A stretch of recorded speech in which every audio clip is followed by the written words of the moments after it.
Pierre-Louis me présente Cidreux Mété-Comté. RTV 95.7. Bonjour, commençons par le commencement. Pourquoi Dreux et Dreux et d'où vient le nom de Dreux? En 1821, le jeune Victor Hugo, 19 ans, est venu à Dreux à la recherche de sa tendre Adèle. Les parents de la belle la cachaient dans notre bonne ville, ne voulant pas la marier à un jeune poète sans le sou.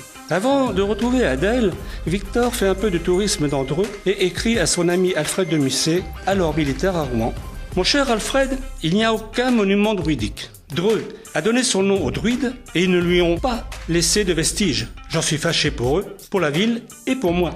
Au XIXe siècle, on faisait donc un raccourci facile entre les mots druide et Dreux. Mais le nom de Dreux n'a rien à voir à celui des prêtres à la Serbe d'Or, même si les confrères d'assurance Tourix officiaient dans les forêts avoisinantes. Dans une carte routière des voies romaines que l'on nomme table de Puttinger, on voit le nom de Durocassio, puis sur d'autres cartes Durocassium. Quand les Romains s'installaient dans un endroit, ils en donnaient le nom du peuple de la région. Par exemple, ils donnèrent à l'île de la Seine le nom du peuple des Parisis, dont la capitale Lutèce se trouvait en fait vers Nanterre. En s'installant sur la colline au-dessus de la vallée de la Blaise, les Romains nommèrent l'endroit du nom du peuple des Durocasses, dont la cité en fait se trouvait vers Firmincourt et dont le nom gaulois nous est resté inconnu.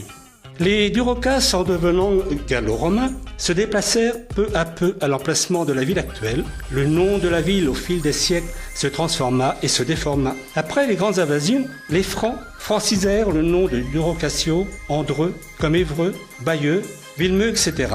Mais ne me demandez pas le pourquoi de cette terminaison en EUX.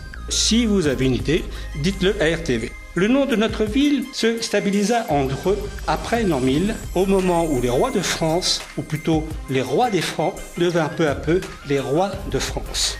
La prochaine fois, nous verrons que son nom ne suffit pas à faire l'histoire d'une ville, mais il faut aussi tenir compte de sa situation géographique.